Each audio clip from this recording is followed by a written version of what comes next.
The river where Rome nearly died. The river is quiet. It slides through the low hills of northern Gaul without drama, its surface broken only by reeds, insects, and the slow bend of water around stone. To a traveler, it would seem unremarkable, just another narrow river cutting through forest and farmland.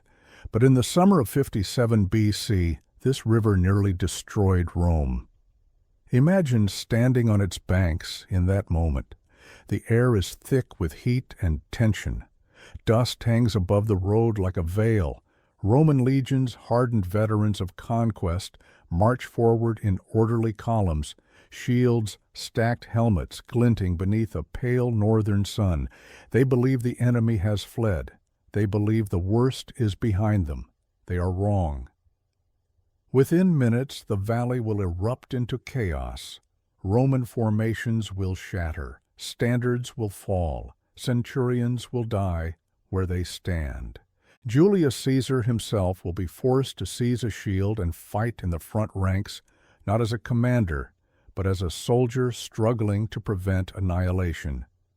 This is the Battle of Sabis, a battle remembered not because it was planned, but because it was survived. A moment when Rome's greatest general came closer to total defeat than at any other time in his career. A moment when the future of Gaul and the reputation of Julius Caesar balanced on the edge of a blade. And it all begins with the Belgae. By 57 BC, Julius Caesar had already been at war in Gaul for 2 relentless years. His legions had crossed rivers thought impassable. They had crushed tribal coalitions. They had burned strongholds and accepted mass surrenders. From the Alps to the Atlantic, Caesar's name was becoming synonymous with inevitability. But the north was different. The Belgae tribes, harder, poorer, and more ferocious than their southern cousins, did not see Rome as destiny. They saw it as an invader. Caesar himself would later write that the Belgae were the bravest of all Gauls, not because they were nobler, but because they lived farthest from Roman luxury and corruption. Among them, one tribe stood apart, the Nervii. They were not merchants. They did not trade wine or gold. They rejected Roman goods entirely, believing luxury weakened the soul. Their warriors trained from youth, their society shaped by discipline and suspicion. Where Rome built roads, the Nervii cultivated forests. Where Rome relied on order, the Nervii embraced concealment. They would not meet Caesar on an open field. They would ambush him. Caesar did not know this yet. As his army marched through Belgic territory, intelligence suggested the Nervii had withdrawn beyond the Sabis River. Scouts reported empty villages, abandoned farmland, no visible enemy. To a Roman commander, this meant one thing: the enemy was broken. Caesar advanced cautiously, but not cautiously enough. His column stretched for miles, 6 legions at the front, burdened with heavy packs and construction tools. Behind them came the baggage train wagons, animal servant supplies. The rear guard followed last. It was standard procedure, efficient, logical, and fatally vulnerable. The Sabis lay ahead, a shallow river with steep banks flanked by wooded high ground. Caesar selected the site for a marching camp, unaware that thousands of Nervii warriors lay hidden in the forest just beyond the ridge. They had been watching, waiting. Every Roman movement measured, every gap noted, the moment chosen with terrifying precision. The first sign of danger came without warning. As the Roman vanguard began crossing the river, Nervii warriors exploded from the trees like a storm breaking loose. They moved with speed that stunned even veteran legionaries charging downhill shields. Locked spears raised war cries echoing across the valley. There was no time to form battle lines, no time to issue orders. The legions were caught mid-march, armor half-fastened packs, still on their backs, shields not yet distributed. Cohorts collided, standards vanished in the dust.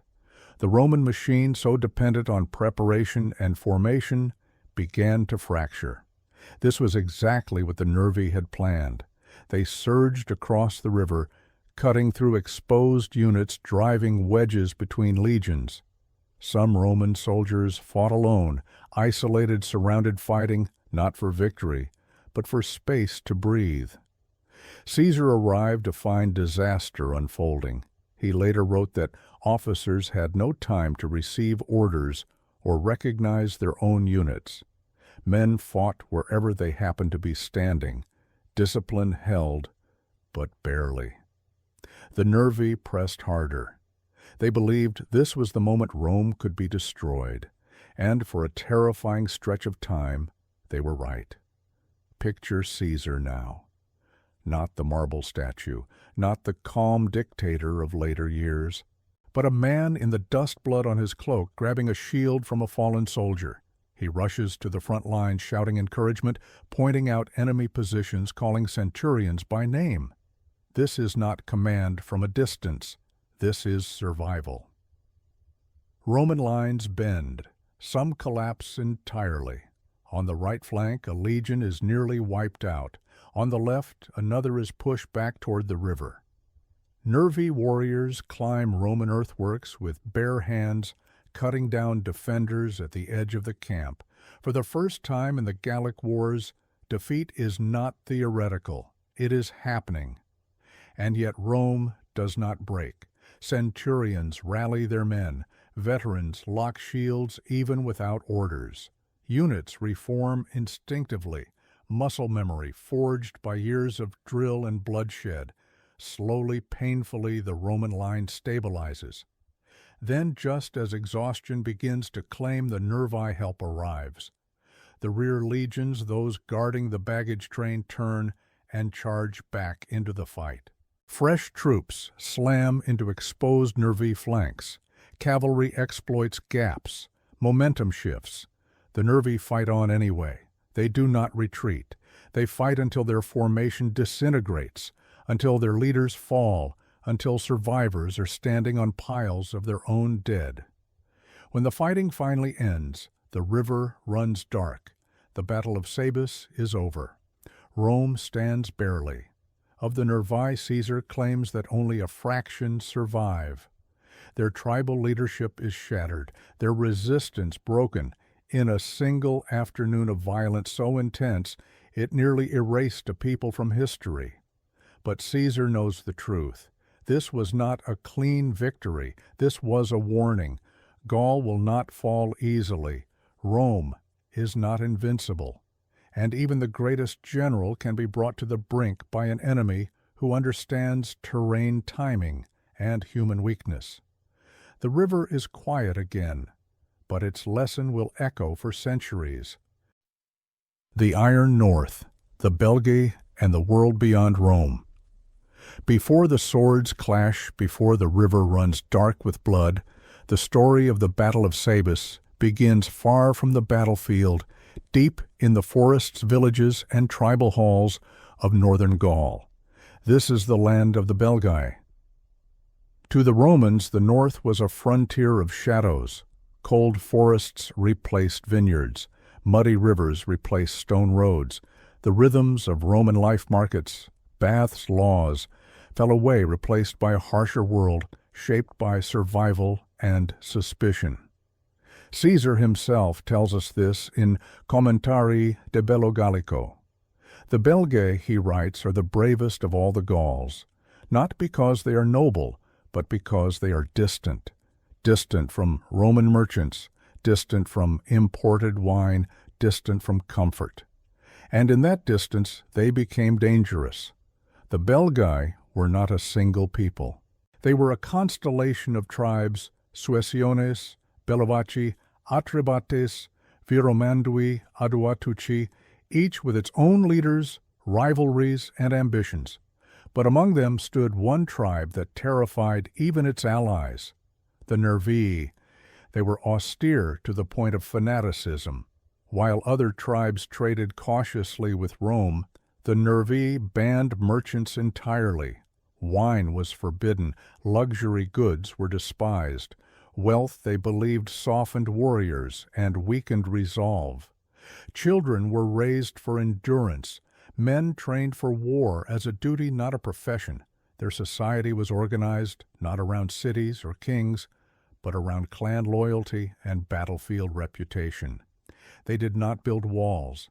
They built warriors, and they built forests. The Nervii shaped their land into a weapon. Hedgerows of thorn and brush were planted deliberately to block cavalry and restrict movement. Paths were narrow, clearings were rare. An enemy could march for days without ever seeing who watched from the trees. To a Roman army trained for open fields, clear formations, and visible threats, this was hostile terrain in the purest sense. But the Nervii did not simply rely on landscape. They relied on patience. In 57 BC, the Belgic tribes understood something crucial. Rome could not be defeated in fragments. Caesar's legions were too disciplined, too flexible, too relentless. To face them, tribe by tribe, was to be destroyed in sequence. So they did what Gaul had rarely managed before. They united, at least on the surface. A coalition formed tens of thousands strong. But unity among the Belgae was fragile, built on fear rather than trust. Some tribes hesitated. Some planned betrayal. Some hoped Rome would destroy their rivals first. The Nervii did not hesitate. They planned annihilation. When Caesar marched north, he believed he was walking into a conventional confrontation.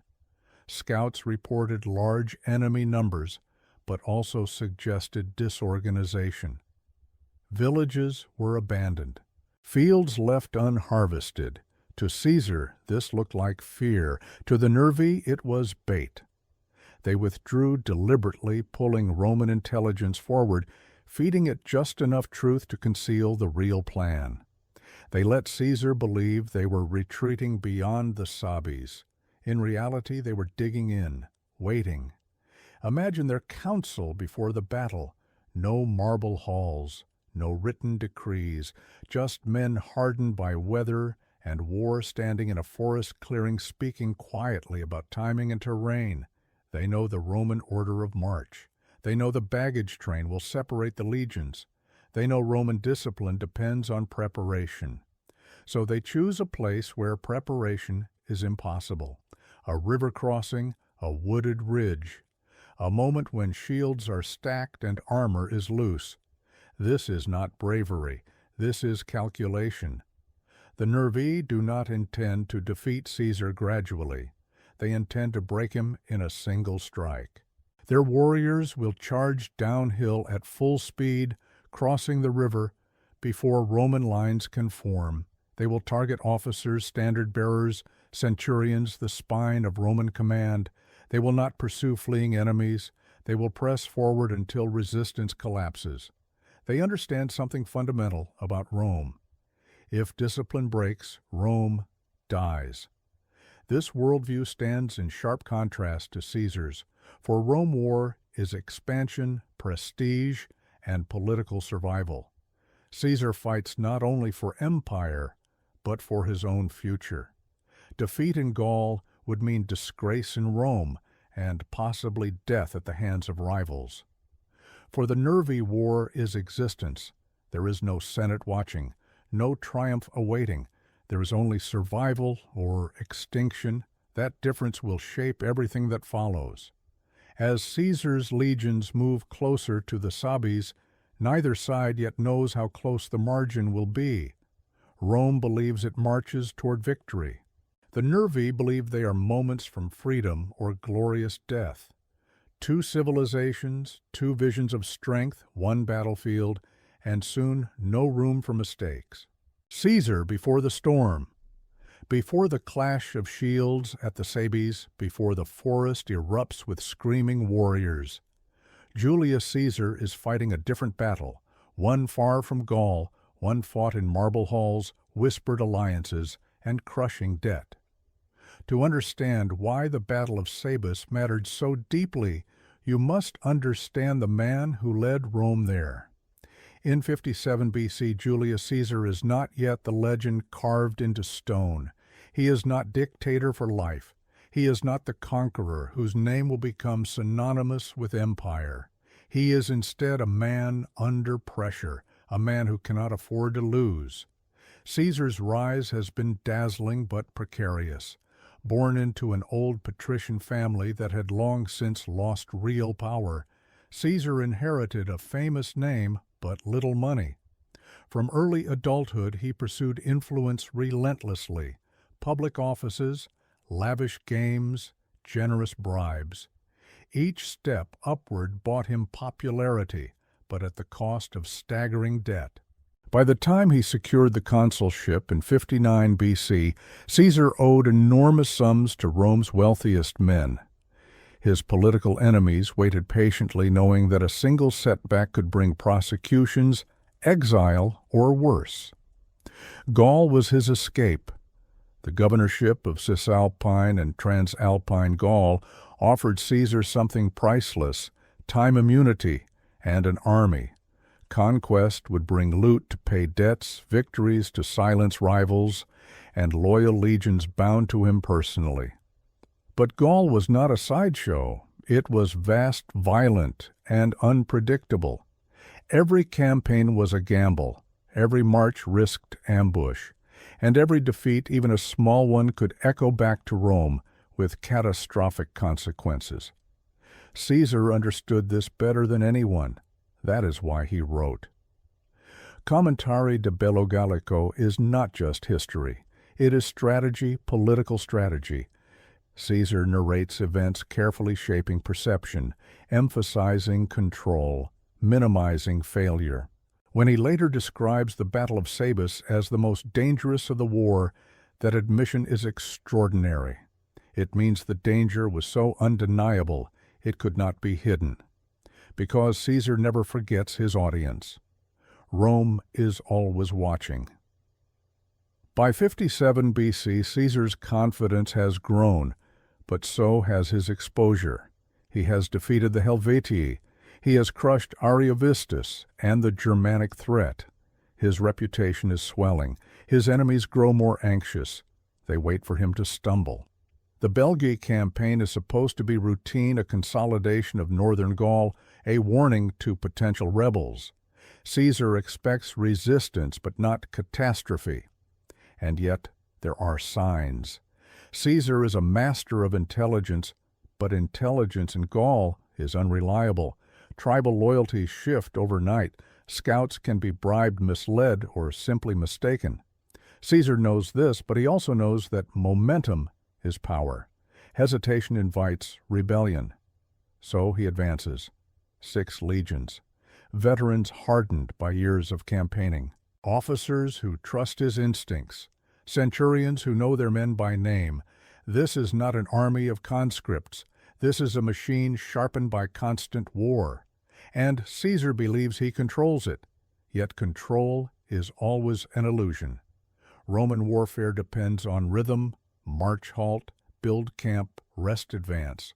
Order is protection. Preparation is survival. Disrupt that rhythm and Rome bleeds. Caesar knows this intellectually. What he underestimates is how completely the Nervii understand it too. Picture Caesar on the march north. He rides near the front, conferring with tribunes, reviewing reports. His expression is calm, confident. He projects certainty because certainty is contagious. An army that believes in its commander fights harder.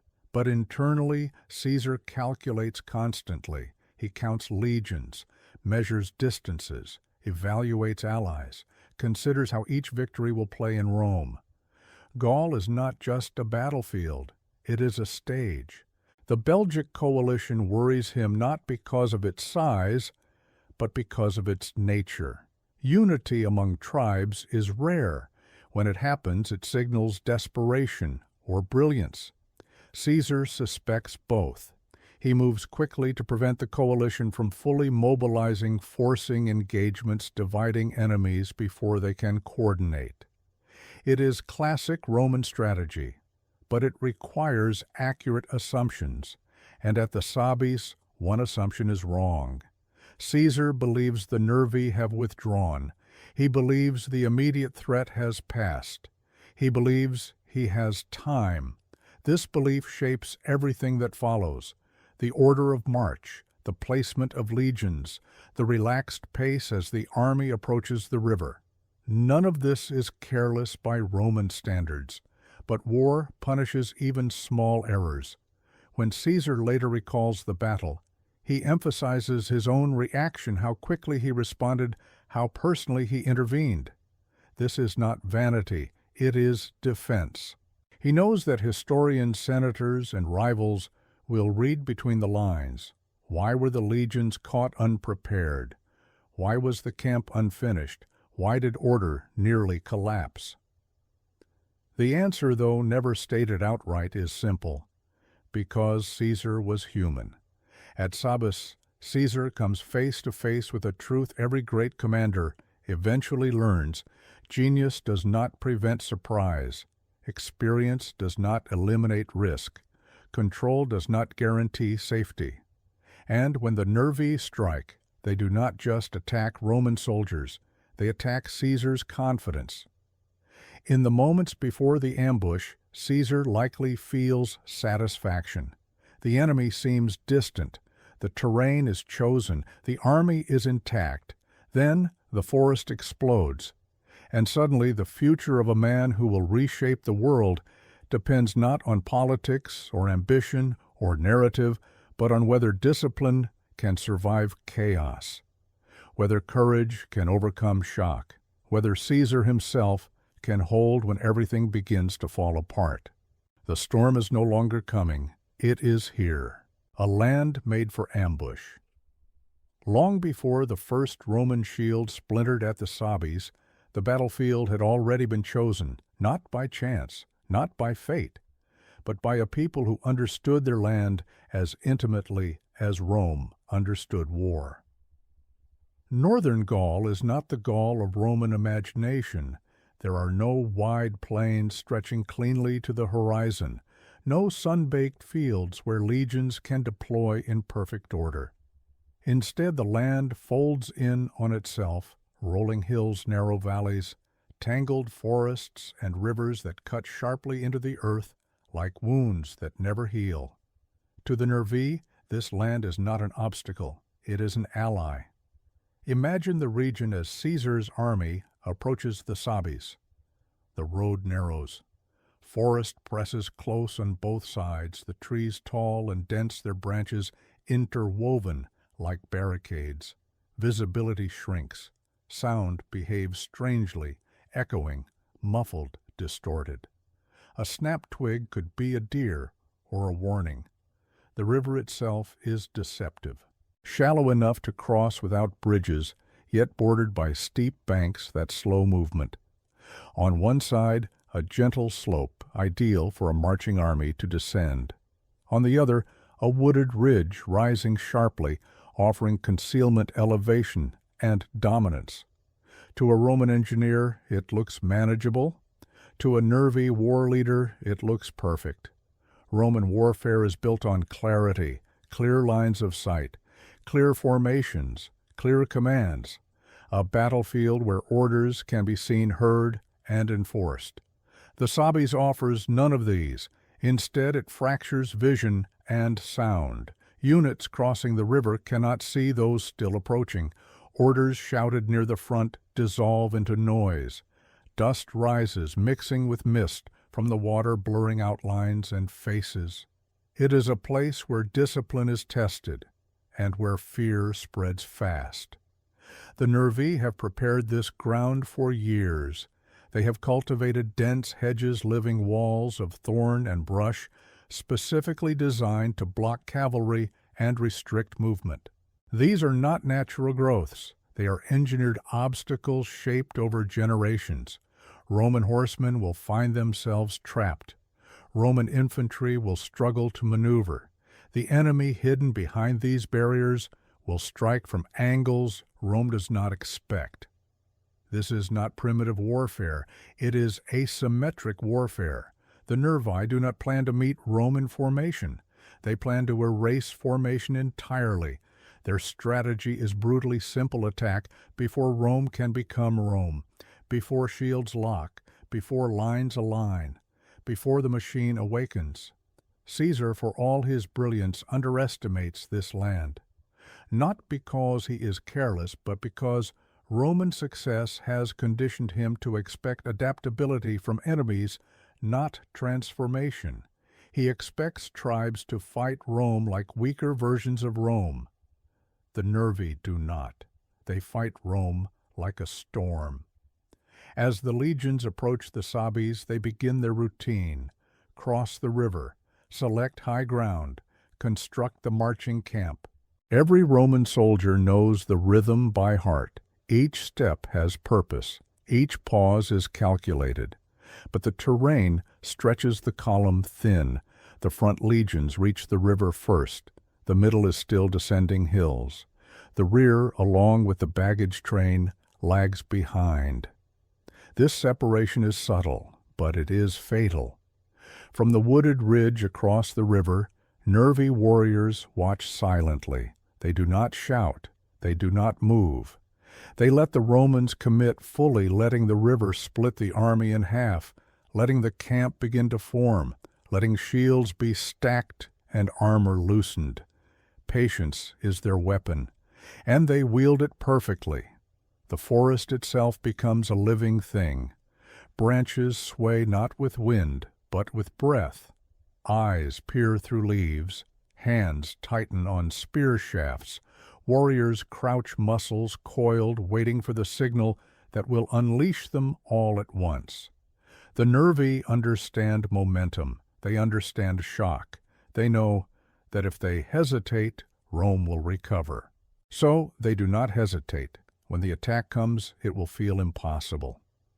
Roman soldiers will later swear the Nervii crossed the river at a run, formed lines mid-charge, and struck the camp in a single motion, as if the forest itself had given birth to an army.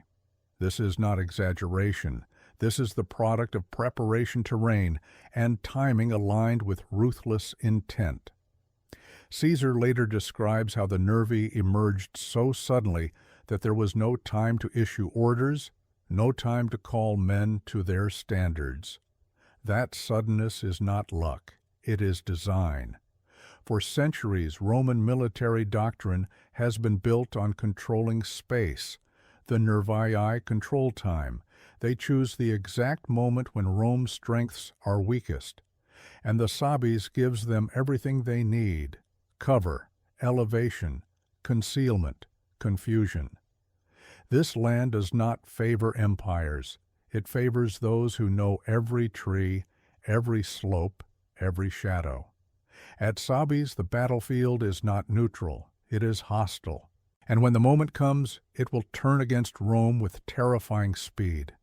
As Caesar gives orders to begin fortifications, as legionaries move to unpack tools and supplies, the Nervii are already moving silent, unseen, unstoppable. The land holds its breath, the river keeps flowing, and the trap closes. The coalition of Shadow's empires fall not only to armies but to secrets. Before a single Roman shield touches the waters of the Sabis, the real battle is already underway, fought in whispers, false reports, and deliberate silences. The Nervii understand something Caesar has learned through blood information is a weapon, and in 57 BC the Belgae wield it with deadly precision. The Belgic coalition is not born of unity, but of fear. Rome is advancing north with unstoppable momentum. Tribes that once fought one another now face a common enemy that does not retreat, does not negotiate from weakness, and does not forget. Caesar offers terms, submission, hostages, alliance. Some accept, some hesitate. Others plan revolt behind smiles and promises. The Nervii do not negotiate at all. Unlike many Gallic leaders, the Nervii do not rely on grand councils or charismatic kings. Their leadership is collective, hardened by shared ideology rather than individual ambition. This makes them difficult to bribe and impossible to intimidate. They study Rome quietly. They watch Caesar's patterns, and they decide that open battle would be suicide, so they choose deception. When Caesar enters Belgic territory, he receives intelligence that seems reliable. Scouts report that the Nervii have withdrawn, retreating deeper into the forests. Other tribes claim neutrality or fear. This information is not false. It is incomplete. The Nervii have not retreated. They have vanished. Their plan depends on one critical assumption: Caesar trusts his intelligence, and he does. Because up to this point it has served him well. Caesar uses local informants, allied tribes, captured warriors. He cross-checks reports. He moves quickly to exploit opportunities. But intelligence in Gaul is fluid. Loyalties shift by the hour. Fear distorts truth. And at Sabis, silence is more dangerous than lies. The Nervii understand that the Romans expect disorder among tribal coalitions. They exploit this expectation masterfully. They allow other Belgic tribes to engage Caesar openly and lose. The Bellovaci submit. The Suessiones surrender. Each capitulation reinforces Caesar's belief that resistance is collapsing, and with every surrender, the Nervii become more invisible. Meanwhile, they coordinate with nearby tribes, the Atrebates, the Viromandui, sharing a single objective: strike. Together strike once and destroy Rome's ability to respond. This is not a prolonged war plan. It is a decapitation strike. Caesar believes he is dismantling a coalition. In reality, he is being led deeper into it. The Nervi's greatest advantage is not numbers. It is discipline. They impose strict silence on their warriors. No premature attacks, no individual heroics, no movement until the signal is given. This restraint is extraordinary in tribal warfare, where valor is often measured by boldness. But the Nervii measure valor by obedience. Their intelligence network is primitive by Roman standards, but effective. Scouts shadow Roman movements from the forests. They track marching order, baggage placement, cavalry patrols. They learn when Caesar relaxes. They learn when Roman vigilance dulls. And they choose the Sabis because it forces Rome to do what it always does: slow down, spread out, and build. Imagine the Nervii leaders observing from the trees. They see Roman standards dip as legions descend toward the river. They see gaps widen between units. They see soldiers remove packs, set aside shields, begin construction. This is the moment, but they wait. They let more Romans commit. They let complacency settle. They let certainty form. To Caesar, the absence of resistance is reassuring. To the Nervii, it is confirmation. This coalition is fragile, but for one heartbeat in time, it is perfectly aligned. The Atrebates will strike one flank, the Viromandui another. The Nervii will drive straight into the heart of the Roman line. No retreat, no fallback, only forward. The Nervii know the cost. They expect massive losses. They accept it, because if they fail, their way of life will not survive Rome anyway. This is what makes the Battle of Sabis different from every other clash in the Gallic Wars. It is not a battle of expansion.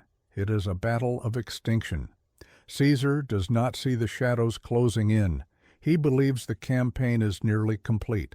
He believes the enemy is broken, and belief in war is often the most dangerous thing of all. As Roman soldiers move freely across the riverbank, as officers confer without urgency, the coalition waits in perfect silence. The forest becomes a wall of watching eyes. The air tightens. History leans forward. The signal is coming. And when it does, Rome will discover that its greatest enemy is not the men charging from the trees, but the assumptions that led it here. Marching toward the trap.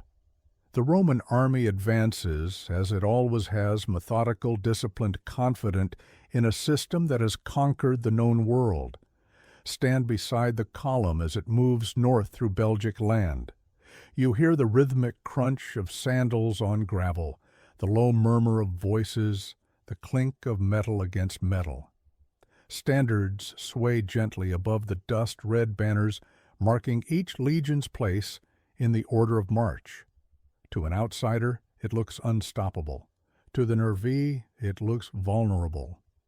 Roman marching doctrine is built on balance. At the front, experienced legions set the pace. In the center, the baggage train carries food tools and the wealth of conquest. At the rear, fresh troops guard against pursuit. This structure works so long as the enemy behaves predictably. The Nervii do not. As Caesar's army approaches the Sabis, the land forces the column to stretch. Hills slow movement. Forest narrows paths. Units lose visual contact with one another.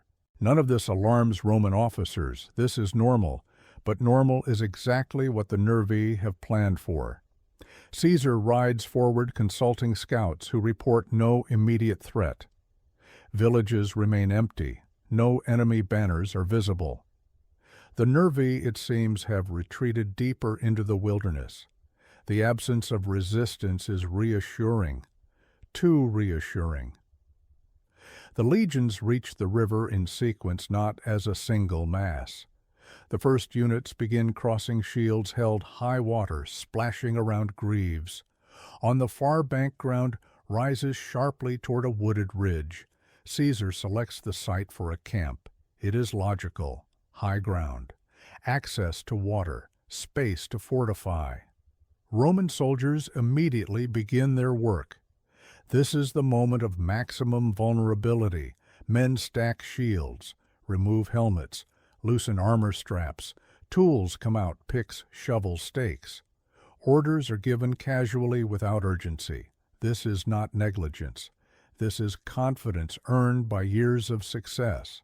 The baggage train begins to arrive, wagons creaking as oxen strain uphill. Servants and non-combatants mingle with soldiers. The column compresses. And across the river in the trees, the Nervii watch every movement. They see Roman discipline relax. They see order dissolve into activity. They see the moment when Rome is least prepared to fight. And they move. The Nervii do not advance as a wave. They explode. Warriors burst from the forest at a run, shields locked, spears leveled, screaming not to intimidate, but to coordinate, to release tension, built through hours of silence. They charge downhill with terrifying speed, cross the river without breaking formation, and slam into Roman units before orders can be shouted. It happens so fast that some Roman soldiers are struck before they realize the enemy is present. Imagine standing among the legions at that instant. One moment, you are driving a stake into the earth. The next, a wall of shields and iron is upon you. No warning horns, no skirmishers, no time. Roman lines attempt to form instinctively. Centurions shout commands. Standards are raised, but many units cannot reach them. Men fight where they stand, isolated, confused, surrounded. This is exactly what the Nervii want. The Atrebates and Viromandui strike the flanks, cutting off retreat paths. Roman cavalry, trapped by hedges and uneven ground, is rendered almost useless. The camp becomes a battlefield before it is finished. Caesar later writes that there was no time to issue general commands. Each soldier acted on his own initiative. This is both a testament to Roman training and a sign of how close the system is to collapse. The Nervii press relentlessly. They aim for officers. They cut down standard bearers. They push forward without pause, knowing that hesitation would allow Rome to recover. The Roman right flank begins to buckle. A legion is nearly overwhelmed.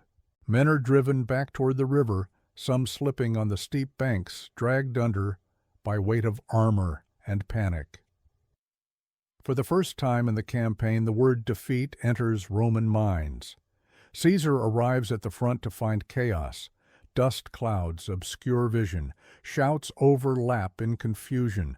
Units are mixed together, their formations shattered. This is not how Rome fights. This is how Rome dies. Without hesitation, Caesar dismounts. He grabs a shield. He moves toward the heaviest fighting. This is not symbolic. It is necessary. The battle for the Sabis is no longer about territory or conquest. It is about whether discipline can survive shock, whether courage can overcome surprise, whether Rome can adapt fast enough to avoid destruction. Behind the lines, the baggage train stalls. Fresh legions at the rear hear the noise of battle and turn back, realizing too late that the army is fighting for its life. Their decision to advance or flee will decide everything. The trap has closed. The Nervii have Rome exactly where they want it. And for a few terrible moments, it seems the plan has worked perfectly. The moment of eruption. The moment arrives not with warning, but with violence so sudden it feels unreal. One heartbeat. The Roman camp is a place of ordered labor stakes rising from the earth shields, stacked in neat rows, officers speaking in measured tones. The next, the world tears open. The forest explodes. From the wooded ridge beyond the Sabis, the Nervii surge forward, as if unleashed by the land itself. They do not trickle out. They do not test the line. They come all at once, thousands of warriors pouring downhill in a single coordinated charge, shields overlapping, spears angled forward, voices rising into a roar that drowns out every Roman command. It is not a battle cry meant to intimidate. It is the sound of decision. Imagine standing among the legionaries at that instant. You turn toward the noise, confused, disoriented, and suddenly they are there. Faces painted with sweat and dirt, eyes wide with focus, the flash of iron at arm's length. Some Romans fall before they can lift a shield. Others are struck while still wearing packs, tools clutched uselessly in their hands. The riverbank becomes a killing ground, bodies tumbling into the water armor, dragging them under. There is no line. There is only impact. The Nervii move with terrifying speed. Caesar later writes that they crossed the river-formed ranks and attacked almost simultaneously, a feat that seems impossible, yet is confirmed by the chaos that follows. This is not reckless charging. It is controlled aggression, drilled and rehearsed. They strike the Roman front while it is half-formed, driving wedges between cohorts, severing units from their standards. The Roman army does not collapse, but it fractures. Centurions shout until their voices break. Standards are raised wherever possible, rallying points amid the storm. Veterans instinctively lock shields with whoever stands beside them, friend or stranger, it does not matter. Roman discipline holds but only just. And in war, just is never enough. The Nervii push deeper. They do not stop to loot. They do not chase fleeing men. They advance straight into the heart of the camp, toward the unfinished rampart, toward the command structure, toward Caesar himself. This is an attempt at decapitation. Kill the officers. Kill the nerve center. Kill the will. On the Roman left, chaos intensifies. Units are forced backward toward the river, compressed by pressure from the front and flanks. Men stumble on uneven ground. Some fall. Others are cut down as they try to rise. The water fills with blood and dropped weapons. The Sabis becomes a boundary, not just of terrain, but of survival. Roman cavalry tries to intervene, but the land betrays them. Hedgerows choke movement, slopes break formations, horses panic in the crush of bodies. The cavalry cannot maneuver, the infantry is alone. Caesar arrives at the front as reports blur together. One legion is nearly destroyed, another is surrounded. Officers are dead or fighting for their lives. Orders cannot travel. The system is unraveling. For a moment, just a moment, defeat becomes conceivable, not strategic defeat, annihilation. Caesar does not retreat to reorganize. He cannot. There is no rear. There is only forward or collapse. He takes a shield from a nearby soldier. This is not theater. This is necessity. He moves into the line shouting encouragement, calling centurions by name pointing toward the enemy. His presence is electric. Soldiers see him and fight harder, not because they are inspired, but because if Caesar is here, then retreat is impossible. The line stiffens, barely. The Nervii sense the hesitation. They press harder. They climb the Roman rampart while it is still under construction, hacking at defenders who stand shoulder to shoulder atop unfinished earthworks. Men fight hand to hand, slipping on loose soil, striking blindly in dust and sweat. The camp is no longer a refuge. It is a battlefield within a battlefield. Some Roman units begin to give ground. Others fight surrounded, forming tight knots of shields, backs to one another, refusing to break even as casualties mount. This is where Rome's training shows its value, not in perfect execution, but in refusal to panic. Still, the Nervii have momentum. Their warriors fight with the desperation of a people who believe this is their only chance. They ignore wounds. They step over fallen comrades. They hurl themselves into Roman lines with ferocity that borders on suicidal. They believe Rome can be broken here. And for a time it looks as though they are right. The battle has no clear front. It is a series of collapsing moments. A standard falls. A centurion dies. A cohort regroups, then fractures again. Behind the main engagement, something crucial begins to happen. The rear legions, those guarding the baggage train, hear the noise. They turn, and they see dust confusion and Roman soldiers fighting not to advance, but to survive. Their response will decide whether this moment becomes a disaster or a legend. At the Sabis, history balances on exhaustion, courage, and timing, measured in heartbeats. The eruption has passed. Now comes the reckoning. When the legions fracture, the strength of a Roman army lies not in individual courage, but in cohesion. At the Sabis, that cohesion begins to tear. The battle no longer resembles a clash of two armies. It is a storm of isolated struggles, small knots of men fighting desperately, cut off from command, unsure of the wider situation, aware only that if they stop moving, they die. This is the moment every Roman commander fears, the moment when discipline is tested, not by fear alone, but by confusion. The Nervii exploit it relentlessly. They do not seek glorious duels, they seek gaps. They push between cohorts, severing units from their standards, breaking the invisible threads that hold the legion together. Once a Roman unit loses its standard, it loses its anchor. Men fight, but they fight blind.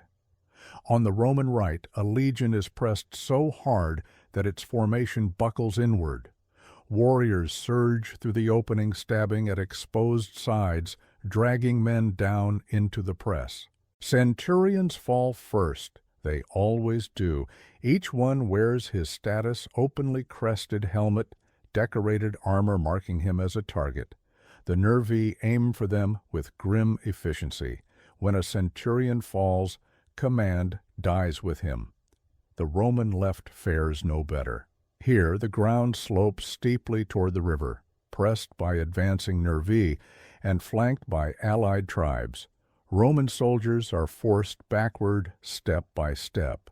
Some slip and fall. Others are shoved into the water, where the weight of armor becomes a death sentence. The river does not care who wins. It only takes. Caesar sees it happening. He watches units fold in on themselves, not from cowardice, but from sheer pressure. He sees men fighting with their backs to unfinished earthworks, nowhere left to go. This is the nightmare scenario. A battle without shape, a fight without lines. Roman doctrine depends on mutual support. Cohorts overlap, protect one another's flanks, rotate fresh men forward. At Sabis, this system is shattered. Units fight where they stand surrounded by strangers. Orders cannot reach them. Even if they could, there is no room to obey. The Nervii sense weakness and pour into it. Their warriors surge forward in waves, replacing fallen comrades instantly. Their formation remains cohesive, not because of discipline alone, but because of shared purpose. This is everything. If they break Rome here, the North is free. If they fail, there will be no second chance. Some Roman soldiers begin to panic, not many, but enough. A few turn to flee only to find no clear path of retreat. Others hesitate, unsure where to go, what to do, who to follow. Fear spreads faster than steel. Caesar understands this instinctively. He moves constantly, never staying in one place long enough to be surrounded. He shouts encouragement, grabs men by the shoulders, points toward enemy formations, forces movement. His presence is a stabilizing force, but even he cannot be everywhere. At one point, Caesar reaches a sector where the line has nearly collapsed. He later records that he took a shield and advanced into the front ranks, urging the soldiers to stand. This is extraordinary. Roman commanders do not fight like this, but Sabis is extraordinary. Some units hold. Veteran cohorts form tight defensive circles, shields overlapping spears thrusting outward. They absorb charge after charge, trading ground for time. Others are less fortunate. Isolated detachments are overwhelmed, completely swallowed by the chaos, their fate unknown, even to their comrades. Standards disappear in the dust. This is a terrible omen. Without standards, the legions lose their identity. Without identity, discipline frays. This is how armies collapse, not in one great moment, but in a series of small, irreversible losses. And yet Rome does not break, not fully.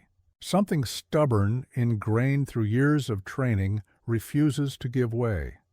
Men who have marched across half of Gaul do not surrender easily. They fight because it is what they know. Still, the Nervii are winning. Their pressure is relentless, their momentum unbroken. The Roman army is seconds away from disaster. Then, at the edge of the battlefield, a change begins. Fresh standards appear through the dust. The rear legions, those guarding the baggage, have turned back. They are unbloodied, unexhausted, and they are advancing at a run. Their arrival does not instantly turn the tide, but it shifts something intangible: hope. Caesar sees them. The Nervii see them too.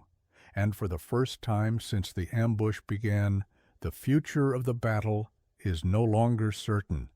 What happens next will determine whether Sabis is remembered as Rome's greatest humiliation or its most hard-won survival.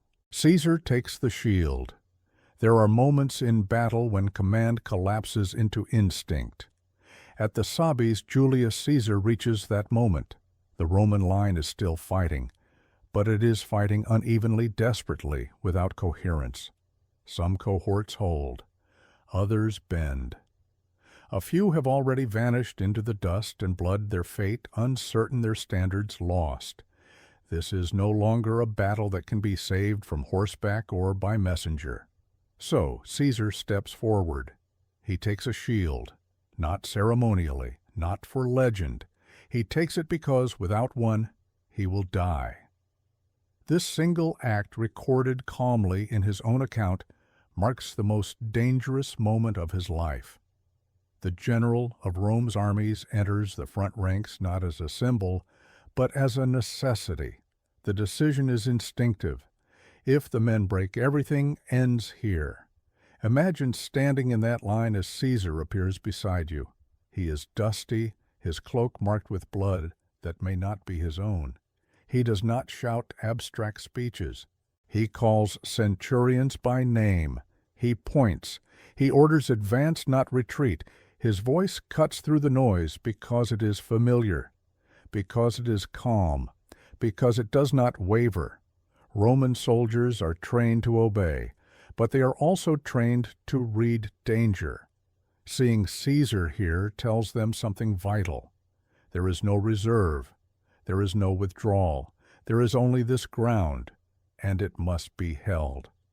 The line stiffens, not dramatically, not heroically. It stiffens the way tired muscles tighten when survival demands one more effort. Men close ranks, shields lock, spears thrust in rhythm. Step by step, the Roman line begins to stabilize, not advance, but stop retreating. And stopping retreat is everything. The Nervii do not slow. They press harder. They see Caesar. They recognize his importance. Some surge toward him, sensing that breaking the Roman will means killing its heart. But Roman soldiers close around their commander, forming an instinctive shield wall. Not ordered, not planned. Reflex. In the chaos, Caesar does not command the battle. He commands moments, a collapsing flank, a wavering cohort, a gap that must be filled. He moves constantly, never staying long enough to be surrounded, always where the pressure is greatest. This is leadership stripped to its core. Meanwhile, the rear legions arrive in earnest. They do not hesitate. They charge straight into the melee, striking exposed Nervii flanks that have overextended in their drive toward the camp. Fresh Roman troops hit exhausted warriors who have been fighting at full intensity since the first charge. The effect is immediate. The Nervii momentum falters just slightly. This hesitation is enough. Roman centurions seize the moment. They reform units where they can. They reestablish standards. They push forward not to pursue, but to reclaim space. Discipline begins to reassert itself, not perfectly, but sufficiently. The Nervii begin to suffer the consequences of their own success. Their deep penetration has stretched their formation thin. Their warriors are intermingled with Roman units, making coordination difficult. Communication falters. They are still brave, still lethal, but they are no longer unstoppable. Caesar senses the shift. He orders pressure maintained. No pursuit, no gaps, hold. Advance only where possible. This restraint is crucial. Rome does not win by frenzy. It wins by control. The battle does not turn suddenly. It grinds, blow by blow, step by step. The Nervii fight on with astonishing tenacity, refusing to retreat even as losses mount. Warriors climb over fallen comrades to reach Roman shields. Some fight until they collapse from exhaustion, still gripping weapons. This is not a rout, it is attrition. And attrition favors Rome.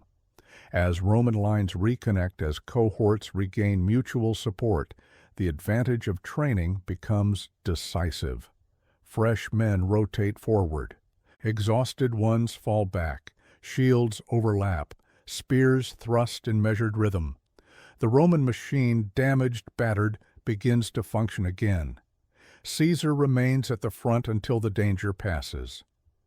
Only when the line is secure does he step back, bloodied, exhausted, but alive. The worst moment is over. But the battle is not finished. The Nervii are now trapped in the very chaos they created. They have spent everything. They have no reserve. And Rome somehow still stands. What follows will decide not just the battle, but the fate of an entire people, because the Nervii will not retreat, and Rome will not relent. The price of discipline. When the battle shifts, it does not announce itself. There is no trumpet blast, no sudden collapse, no clear moment when victory changes hands. Instead, the Battle of Sabis turns on something quieter, heavier, and far more decisive. Endurance. The Roman army has survived the shock. That alone is extraordinary. Now it must do what Rome does best: turn survival into control, and control into dominance. But the cost of doing so will be measured in blood. Roman discipline is not about bravery in the abstract. It is about repetition under stress. Training drilled into muscle memory until action becomes automatic, even when fear overwhelms thought. At Sabis, that training is finally asserting itself. Cohorts that moments ago were fighting as scattered fragments begin to reconnect. Standards reappear through the dust lifted high by surviving standard bearers or seized by centurions who refuse to let them fall. Each standard is more than a symbol, it is gravity. Men move toward it instinctively. The legions reform not into perfect lines, but into something workable. Shield walls re-emerge, ranks deepen. The Roman infantry begins to push, not in a wild charge, but in short, brutal advances. 2 steps forward, thrust, brace, repeat. This is slow warfare, ugly warfare, the kind that breaks enemies who rely on momentum. The Nervii are still fighting with terrifying courage. They have lost leaders, they have lost cohesion, but they have not lost will. Warriors continue to hurl themselves against Roman shields, sometimes fighting atop piles of bodies, slipping on blood-slick ground, dragging wounded comrades out of the press, only to return again. They know they are running out of time. They fight anyway.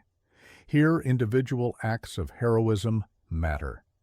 A centurion who holds a collapsing flank long enough for reinforcements to arrive.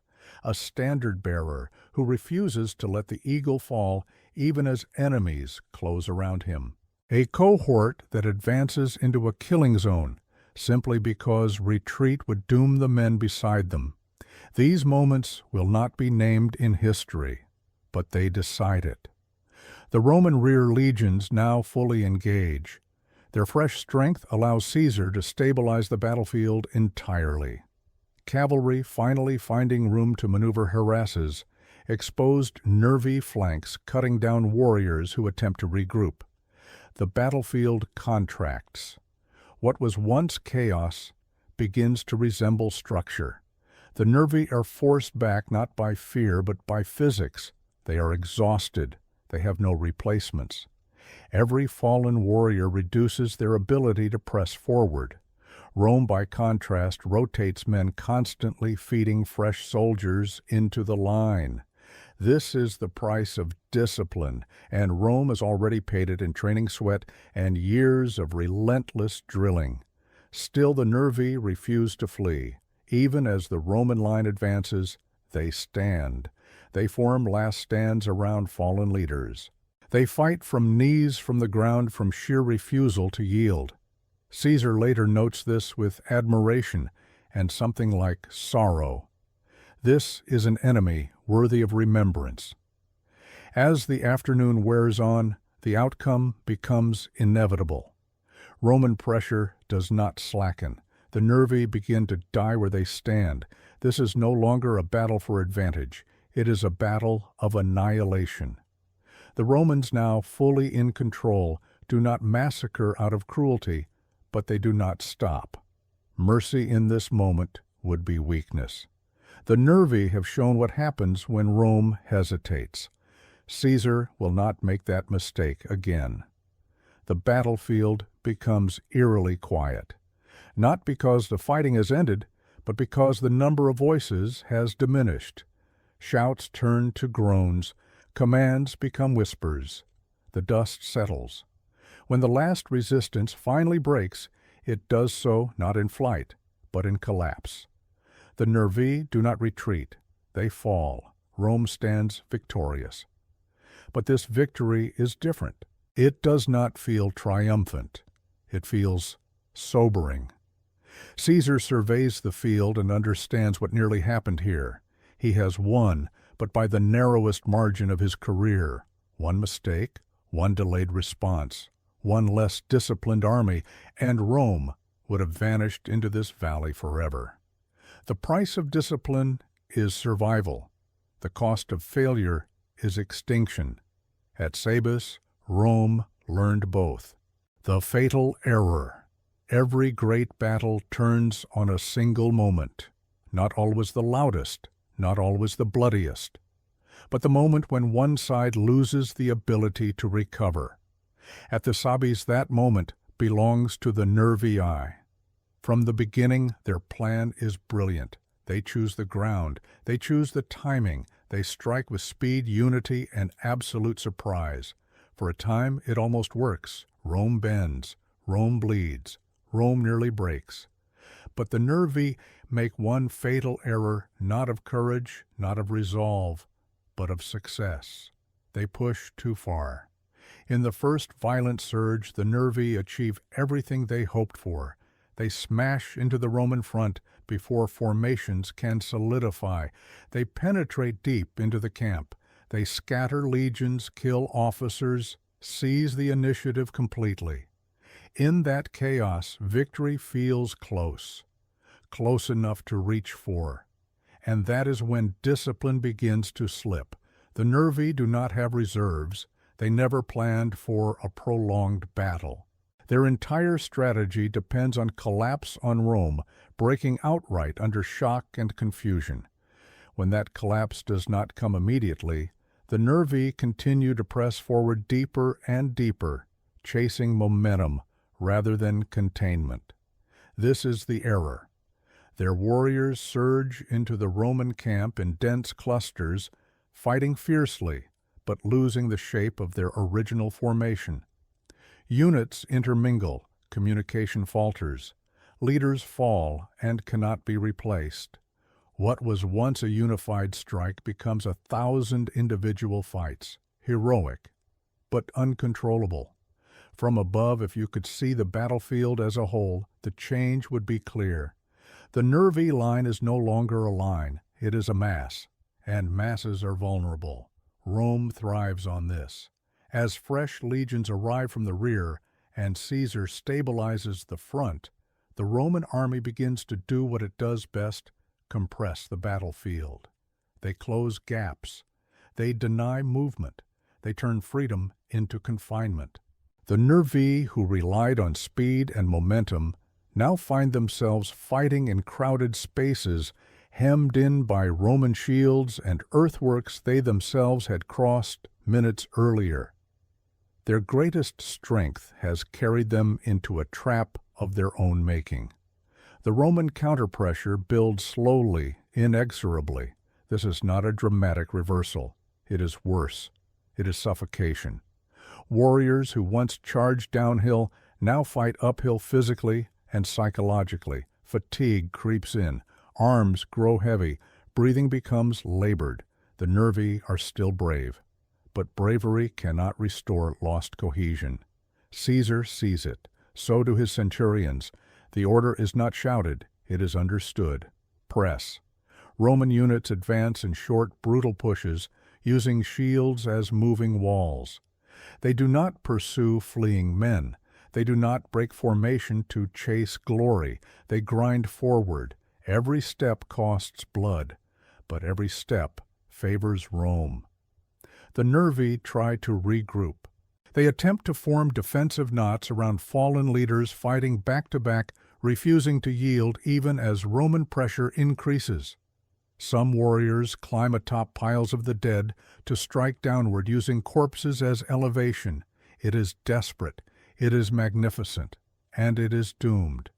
The fatal error is now irreversible. The Nervii have spent their momentum. They have no space to recover it. They have no fresh troops to restore order. They have no escape route that is not blocked by Roman steel. As the Roman line tightens, the psychological impact becomes devastating. Warriors realize one by one that the ambush has failed, that Rome has not broken, that there will be no second charge. Some fight on anyway, others falter not in fear but in exhaustion and disbelief. The moment passes, and with it the Nervii's last chance. Caesar later reflects on this battle with rare candor. He praises the enemy's courage. He acknowledges how close Rome came to disaster. But beneath his words lies an unspoken truth. Had the Nervii held their initial positions, had they consolidated instead of plunging deeper, the outcome might have been different. History turns on restraint as much as audacity. At Sabis, the Nervii had one, but not the other. Now the Roman counterattack is unstoppable.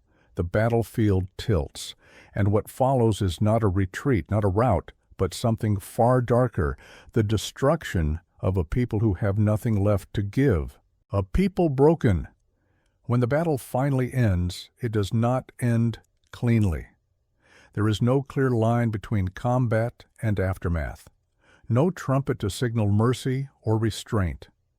The fighting fades unevenly, breaking apart into scattered resistance, isolated last stands, and exhausted Roman soldiers moving cautiously through a field that is no longer a battlefield, but not yet silent.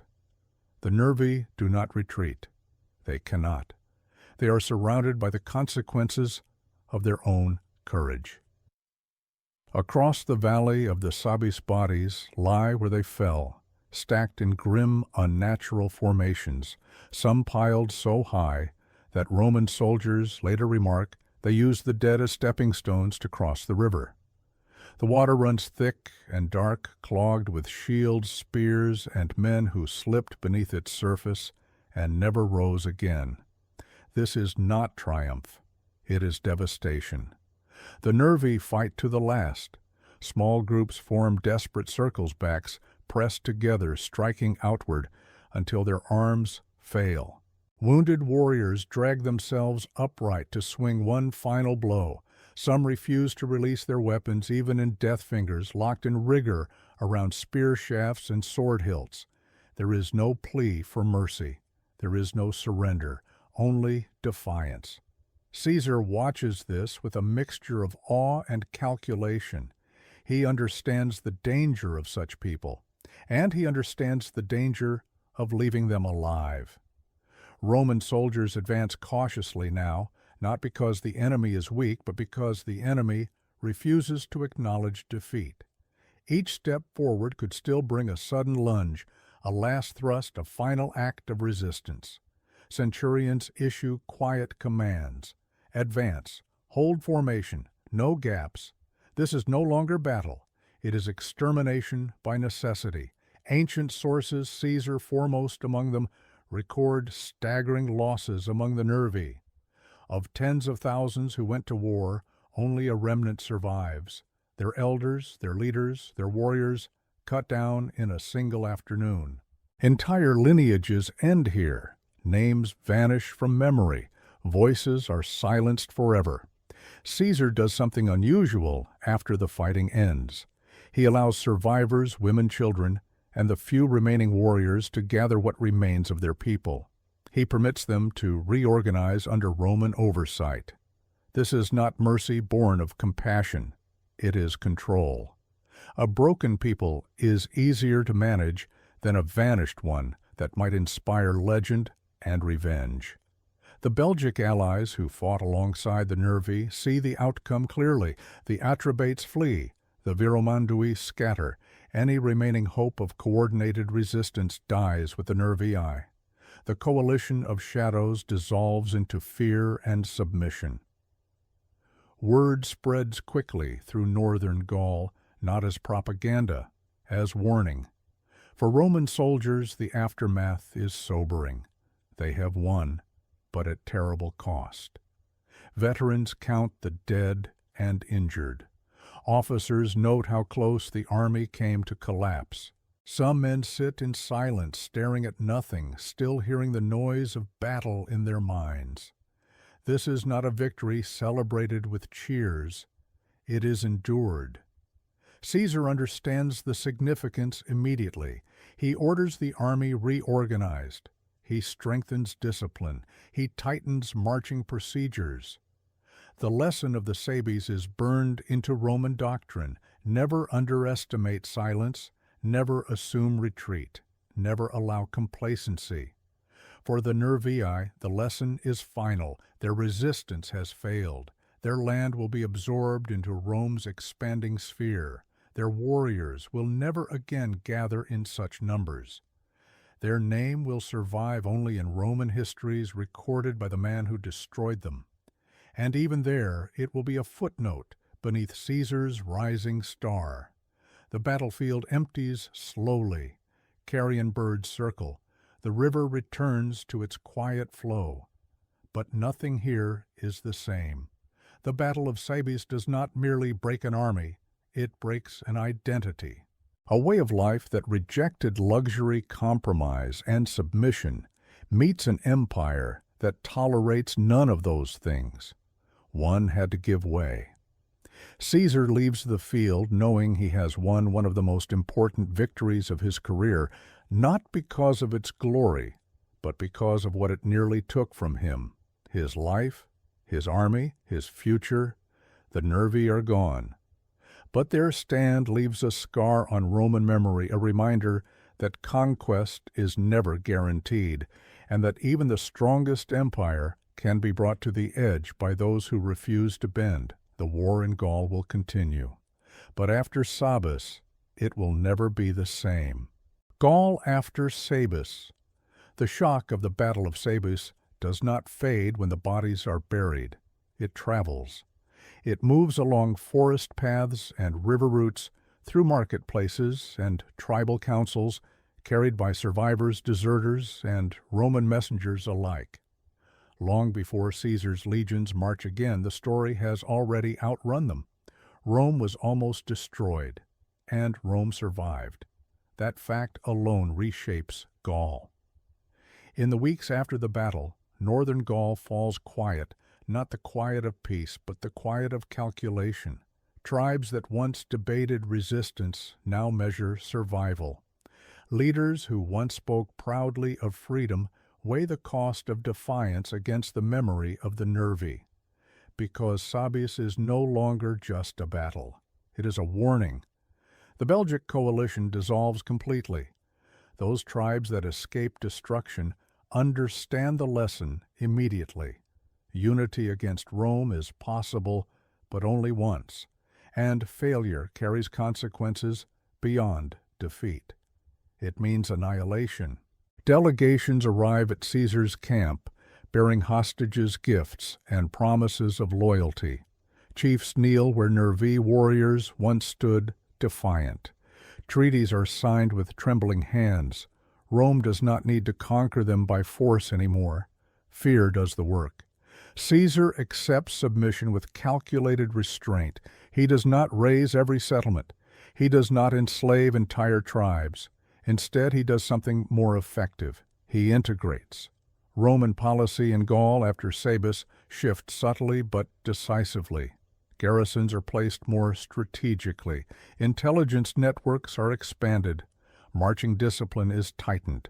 Camps are fortified with renewed urgency, even in territory believed secure. The lesson is clear: complacency nearly destroyed the army once. It will not happen again. Caesar's officers absorb the lesson deeply. Centurions drill harder. Scouts range wider.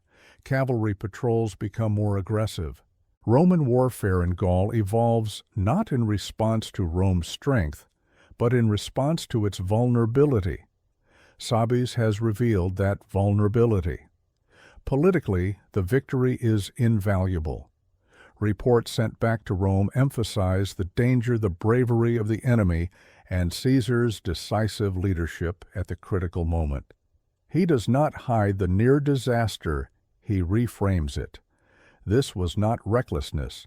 It was triumph Against overwhelming odds, the Senate listens, the people admire, and Caesar's legend grows not as a flawless commander, but as one who prevails even when fate turns against him. Within Gaul, resistance does not vanish, but it changes character. Large coalitions become rare. Instead, unrest fragments into local revolts, small uprisings, acts of sabotage and defiance that never again coalesce into a single decisive threat until much later, under Vercingetorix. Sabis has taught the tribes that Rome can be wounded, but also that Rome once wounded becomes ruthless. For the Roman soldier, Gaul after Sabis feels different. The land is quieter, yes, but also more hostile in subtler ways. Roads are watched, supplies must be guarded. The enemy is no longer an army in the open, but a population under control, not submission. This is occupation, and occupation is exhausting. Caesar understands this too. He accelerates his campaigns, moving swiftly to prevent new centers of resistance from forming. He strikes before alliances can mature. He divides tribes playing rivals against one another with diplomatic precision sharpened by military threat. Sabis has shown him that speed is survival. The Nervii, though, shattered linger in memory. Roman soldiers speak of their courage in low voices around campfires. Their refusal to retreat becomes legend. Their stand becomes a measure by which other enemies are judged and found lacking. In defeat, they achieve a strange immortality. Yet Gaul does not remember them kindly. To many tribes, the Nervii become a cautionary tale. Bravery without compromise leads to extinction. Adaptation, submission, and negotiation become the new survival strategies. Rome reshapes not only territory, but mentality. By the end of the campaigning season, northern Gaul is effectively pacified, not conquered in detail, controlled, watched, bound to Rome's future, and for Caesar, the consequences extend far beyond Gaul. The loyalty of his legions deepens. They have seen him fight beside them. They have watched him hold the line when collapse seemed inevitable. This bond formed in desperation will matter more than anyone realizes. Because one day, Caesar will need an army willing to follow him, not just into foreign lands, but against Rome itself. Sabis is not the end of the Gallic Wars, but it is the moment when those wars become irreversible. After Sabis, Gaul's fate is sealed. All that remains is time. The battle that forged a conqueror. The river at the Sabis flows on indifferent to what it once witnessed. Grass grows back along its banks. Trees reclaim the ridges. The scars of battle fade from the land far faster than they fade from memory. Yet for Rome, and for the man who led its legions there, nothing is ever quite the same again. Because the Battle of Sabis does not simply end a campaign, it forges a conqueror. For Julius Caesar, Sabis becomes a private reckoning. He never forgets how close he came to annihilation. In later campaigns, that memory sharpens his instincts. His marches grow more cautious. His intelligence networks deepen. His distrust of silence becomes instinctive. Caesar emerges from Sabis not humbled but hardened. He learns that brilliance must be paired with vigilance, that speed must be balanced with caution, that even Rome can bleed. This lesson follows him everywhere. When he faces Vercingetorix years later, when he is encircled at Alesia, when he fights not barbarians but fellow Romans in civil war, Sabis is with him. It whispers reminders of chaos, of fracture, of the thin line between victory and extinction. For the Roman army, Sabis becomes doctrine. Centurions pass down the story as warning and instruction. New recruits hear it not as legend, but as cautionary tale. The importance of formation readiness and discipline under surprise becomes gospel. Rome adapts, and adaptation is the secret of empire. For Gaul Sabis marks the beginning of the end. Resistance will flare again, yes, but never with the same innocence, never with the same belief that Rome can be shattered in a single stroke. The Nervii tried. They nearly succeeded, and in doing so they taught Rome how to prevent it from ever happening again. The tragedy of the Nervii lies not in their defeat, but in their timing. They faced Rome too early, before the empire had finished learning, before Caesar had finished becoming Caesar. Had they risen later under a unified Gallic command, history might remember a different outcome.